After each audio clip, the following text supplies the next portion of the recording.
Donc,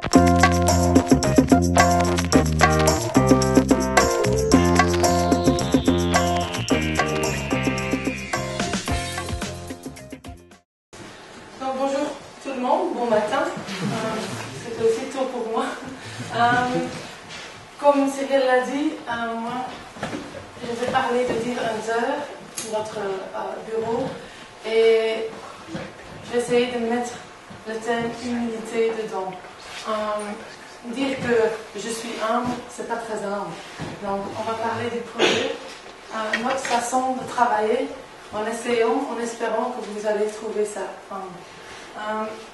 Déjà, pour commencer, ça va pas être évident, parce que je vais surtout parler au début des chasseurs, de la chasse.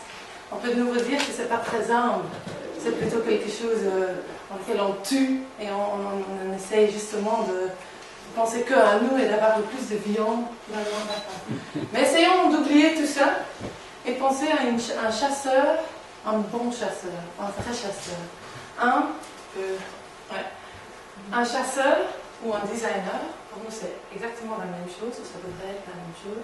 Un chasseur qui pense vraiment à son environnement, qui se déguise complètement en vert, comme les architectes parfois en art, qui se déguise complètement en vert pour pouvoir intégrer mieux dans son environnement, qui est passionné par l'animal. Il est passionné, il veut le voir de tout près, il veut savoir par où il va, il veut savoir comment les choses fonctionnent. Ce qui est chassé, les inhabitants ou les habitants. Oui, la présentation va être en anglais, je suppose que c'est pas trop un souci. Donc, on a le designer, le chasseur, et ce qu'il chasse, son sujet dans lequel il est vraiment passionné et intéressé, mais vraiment à mort. Et puis, on a tout ce qui est autour. On a donc son environnement où il habite et aussi l'espace public dans lequel il se rencontre. Malheureusement, aucun animal est le même. Du coup, on est tous différents, alors c'est très compliqué de vraiment bien comprendre comment on fonctionne, comment les habitants vivent, comment ils perçoivent, où ils se cachent quand il pleut, où est-ce qu'ils s'ouvrent quand il y a du soleil, c'est où on se retrouve le matin, quand il fait chaud, quand il fait froid, où est-ce qu'on se retrouve. Là, le chasseur, un vrai chasseur, est intéressé à ça, mais vraiment à 100% total. Ouais. Donc nous, ce qu'on essaye de faire, c'est de trouver how to become a deer hunter. Donc pas un chasseur qui, avec deux E, qui chasse alors l'animal, le cerf, mais qui chasse alors le chair, ce que nous on trouve très important. Alors, c'est notre subjectivité, c'est comment nous on expérience un lieu, comment nous on le perçoit, comment nous on fait pour vivre, comment nous on se débrouille, comment nous on se débrouille ensemble aussi. Oui. Alors on a plusieurs principes. Il y en a trois en fait. Il y en a trois qui sont pour nous très importants. Il y en a plus, mais ça c'est les principaux. Un, c'est qu'il faut connaître les conditions of a place. Il faut connaître les conditions. Il faut savoir si le bois il est vraiment avec plein d'arbres partout ou si c'est vraiment un champ libre. Et il faut le savoir. Il faut savoir comment on pourrait s'intégrer là-dedans. Deuxièmement, c'est qu'il faut savoir que l'animal connaît 10 fois plus de son environnement que le chasseur. C'est l'animal, c'est l'habitant qui est l'expert du lieu. Parce que c'est lui qui connaît tout. C'est lui qui sait où on va pour boire un petit verre, c'est lui qui connaît les petites rues, c'est lui qui connaît tout. Il sait par où, il sait où les chiens chient, il sait où on peut marcher, il sait où on peut aller la nuit, où on préfère pas aller. C'est lui qui a toute cette expertise. C'est pas l'architecte ou le designer en général, c'est lui. Troisièmement, il faut être be aware of the influence of time. Il faut savoir que le temps est très important. Ici, maintenant, je suis un peu nerveuse.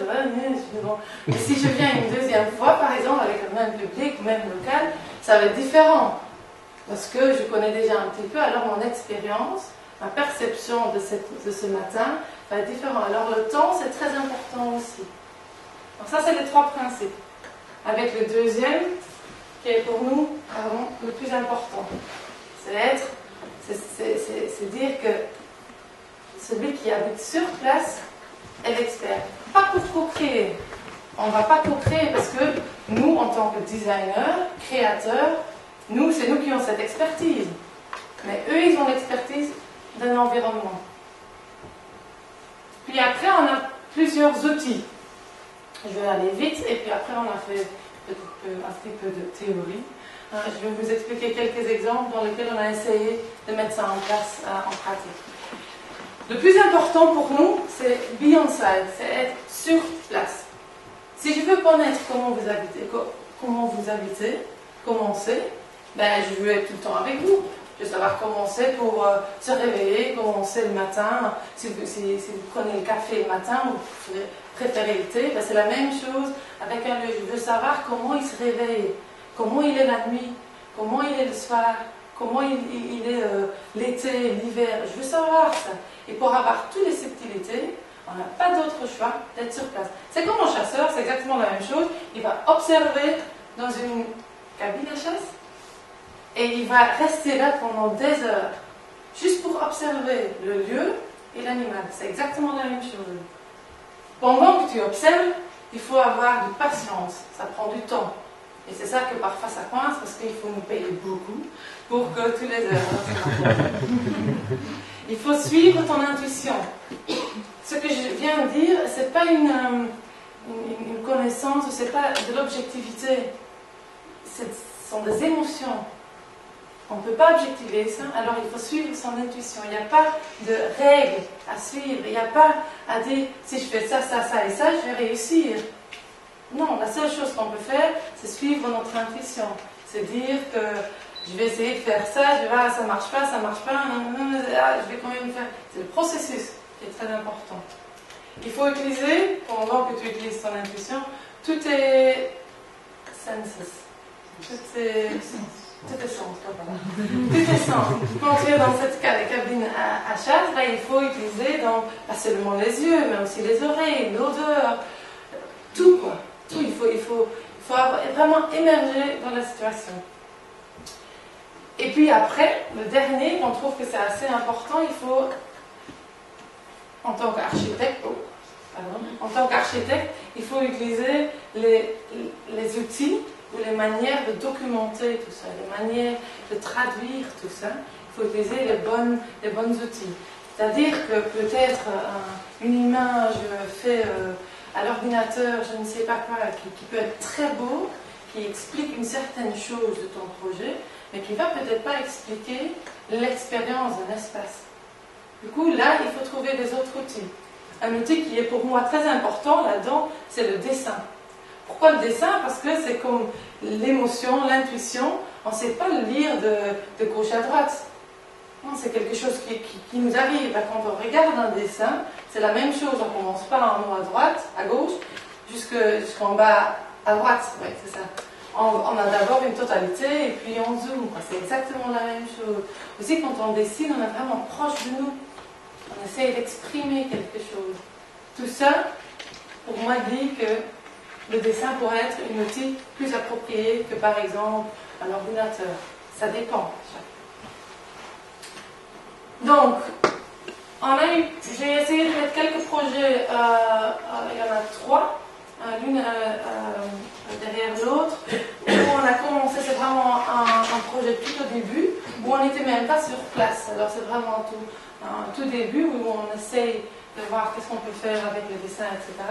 Puis un deuxième projet que je vais vous expliquer, c'est un projet qui est toujours en route, mais qui est déjà beaucoup plus loin. Et le dernier projet, je vous invite tous à participer, mais ça je vais vous expliquer plus tard. Donc celui-là, je l'ai fait pour le prix de la création de la ville de Liège, dans lequel j'ai demandé à chacun qui venait à l'exposition, c'est pas énorme, mais bon, il y en avait quand même, de dessiner la ville de Liège, leur lieu favori. Et comme moi, une belle flamande qui aime bien structurer, j'avais pour chacun un petit carnet. Je vais expliquer, essayer. Tout le monde a fait son petit dessin là-dedans. Malheureusement, il y a des taggers qui passent, il y a des gens qui sont un peu plus expressifs. Et alors, ils avaient mis plein de dessins partout. Je disais, zut, quoi. Ils ont maintenant, je fais ça pour eux et est-ce qu'ils ne savaient pas suivre les règles pour une fois? Non. Et puis alors j'étais un peu, est-ce que je vais effacer, est-ce que je ne vais pas effacer, parce que les expressions n'étaient pas toujours si positives. Mais j'ai tout laissé. Il y avait aussi on s'appelle un effaceur, pour effacer donc quelques mots, quelques dessins. Il y avait aussi des gens qui avaient fait ça. Ils disaient, écoutez, pour moi, c'est pas ça. C'est peut-être une partie de la vie, mais pour moi, c'est différent. Alors, du coup, il y a une sorte de dialogue qui s'est mis en place sur le tableau, sur c'est quoi la ville de Liège pour moi. Pas du tout comment c'est constitué, comment c'est construit physiquement, mais mentalement. Après, si j'essaie de traduire tout ce qui a été dessiné sur une carte, ça tombe bien un peu, mais c'est pas grave, on voit que la ville et comment les choses sont été mises en place, ce n'est pas du tout la même chose que... Merci, ça change tout. Comment les choses ont été... Où il y avait beaucoup d'attention, par exemple, la Saint-Lambert, elle n'était jamais dessinée, aucune fois. Pourtant, il y a une histoire énorme sur cette place, il y a énormément d'investissements qui ont été créés, il y a nombre de gens qui passent tous les jours pour prendre le bus, mais non, ça n'a pas été dessiné. La gare de Guillemins, une fois. C'est quand même aussi beaucoup d'investissements, c'est très beau, mais je trouve que c'est un bâtiment vraiment magnifique, mais ça n'a pas été dessiné. Pareil pour la médiacité. Alors, toutes ces choses n'ont jamais été dans le mémoire des gens qui ont dessiné. Pas de nouveau, c'est pas du tout objectif. Je ne sais pas qui a dessiné, je ne sais pas combien de personnes, je ne sais pas combien qui a été effacé. C'est juste un constat que je fais à ce moment-là. Pareil pour plein de lieux. Mais ce qui a été dessiné, c'est les petits canards sur la Meuse, c'est des petits rues, c'est des petits cafés, c'est de la bière, c'est des choses comme ça qui ont été dessinées. Parfois clichés, parfois pas. Mais quand on a dessiné les canards sur la Meuse, moi je me demande pourquoi il y a peu de bons qui sont dirigés vers la Meuse. Ça, c'est des petites questions qu'on peut se poser, qu'on peut dire, c'est pas juste un petit jeu qu'on fait, mais on peut avoir déjà une petite réflexion. Si maintenant je vais au deuxième projet, c'est à Groningen, aux Pays-Bas. Un tout petit village, rien à voir avec Liège, je crois qu'il y a 3 000 à 4 000 habitants. Et comme vous le voyez, c'est pas très accueillant, on dirait, dès le début, aussi parce que le village est trop grand pour le nombre d'habitants qui sont là. Du coup, c'est un peu compliqué. On trouve, je ne vais pas dire que c'est un village fantôme, mais on a beaucoup de bâtiments qui sont vides, il n'y a pas beaucoup il y a presque pas de magasins. On trouve qu'il y a beaucoup qui manquent. Alors ils nous ont invités pour écouter, on aimerait bien avoir un peu une vie différente de la vie extérieure du village, etc. Nous on dit oui d'accord, mais cette fois-ci on veut être sur place. On veut être logé au moins 2 semaines sur place. Oh, oui, bon, sinon on ne vient pas. Ok, c'est tout bon. Alors, nous on était là, tout fiers, on va avoir un projet sur place. Alors on était là pendant 2 semaines et ce qu'on a fait, ça compte pour l'intégration. Moi j'étais 2 semaines à l'intérieur. Je ne m'ai pas intégré tout. C'était le but. Mon collègue Rémi a que fait ça. Il est tout le temps dehors. Heureusement pour lui il faisait beau. Pour moi c'était un peu triste. Et il a essayé d'avoir le dialogue avec des personnes, de parler de leur village évidemment, de tout ce qu'ils trouvent qui est bien, où ils vont, l'histoire, juste tout. On a commencé à parler. Il a enregistré tout ça, tout. Et moi, ce que j'ai essayé de faire, réécouter les interviews, ou enfin plutôt des conversations, c'est dessiner ce que j'ai écouté, ce que j'ai entendu. Et alors ça fait ce dessin-ci. C'est un dessin qui montre où ça a été déjà tout, où il y avait des choses qui sont très importantes, et où il y a des vides. C'est pas qu'il n'y a pas construit, c'est que, par exemple ici, il y a une rue en réalité, voilà, mais ça n'a jamais été mentionné. C'est les lieux où, voilà, on n'a pas vraiment de connexion avec, c'est des blind spots, on va dire. Il y a 4 églises dans cette petit village. c'est un peu bizarre. En plus, 4 différents, c'est protestants. Alors, c'est transformé, réformé, encore autre chose. Alors, ils sont tous les 4 différents. Alors, quand on va là, ben, on va sûrement pas là, par exemple. Hein. Quand même, cette église-ci, même dans l'histoire du Pays-Bas, c'est une église très importante parce que c'est la première fois que l'église s'est transformée. Mais même, avec cette histoire différente, importante, ils ne savaient pas dans quel côté le tour était. Du coup, il y a 2 tours sur le dessin, mais en réalité, il n'y en a qu'un. Et même si les églises sont très importantes, ils les ont peu utilisées pour expliquer un lieu. Par exemple, ils disaient, ils n'ont jamais dit à l'église, prenez l'église, vous le mettez derrière vous, et puis deuxième à gauche, droite, jamais, jamais, presque jamais. Ils ont toujours utilisé, il faut que je regarde, ce lieu-là. C'est une architecture que c'est pas très beau, c'est pas très bien réfléchi, c'est juste une belle étage, merci.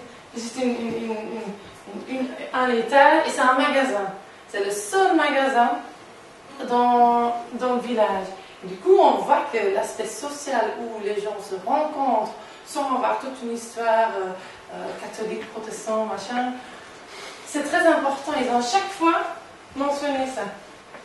Maintenant, si on voit la rue ici, ça c'est la rue la plus principale.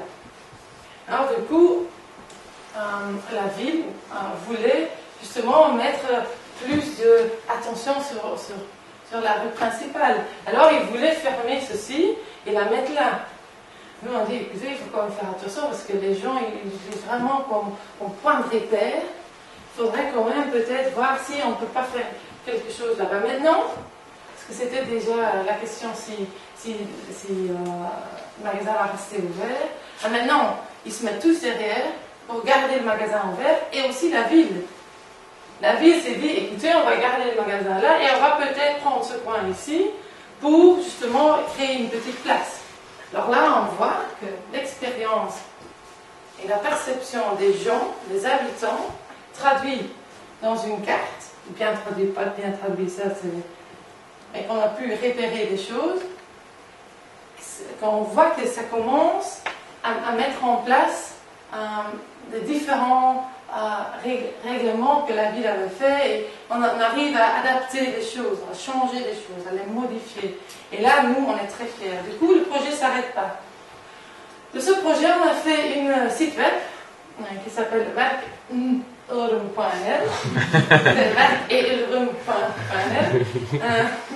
Et donc, cette carte-là, parce que de nouveau, l'aspect temps est très important, parce que si moi je retourne, ou si par exemple, ils vont commencer à travailler là, ils vont essayer de changer les choses, de les adapter, ben, du coup, la perception et l'expérience du magasin va être différente.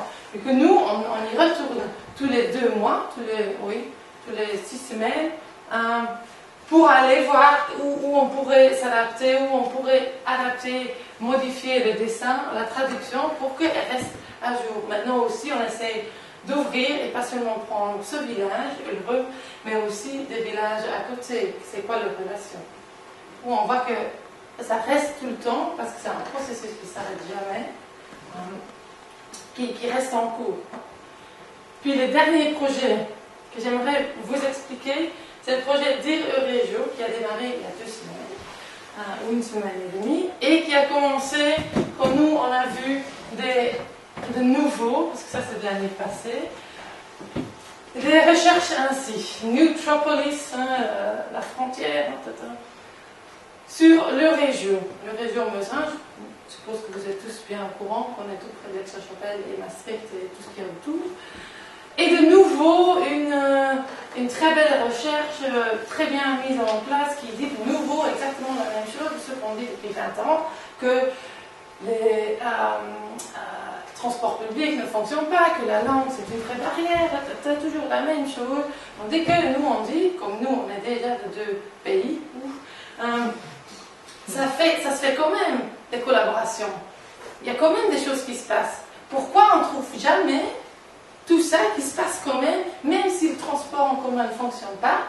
Il y a quand même des gens qui font du carpooling, il y a quand même des gens qui vont à Maastricht, il y a quand même des gens qui viennent à Liège. Pourquoi on ne voit jamais ce qui fonctionne? dans ces recherches. Alors du coup, nous, on s'est dit, on va le faire. On va simplement le faire. Et on va juste montrer ce que c'est habiter et travailler dans cette région. Et du coup, comment on le fait? Ah oui, comment on le fait? On le fait pendant 2 ans. On va le faire 2 ans. On a commencé le 20. On va rien peut-être le faire. On va commencer le 20 avril. Enfin, on va commencer le 20 avril à Aix-la-Chapelle.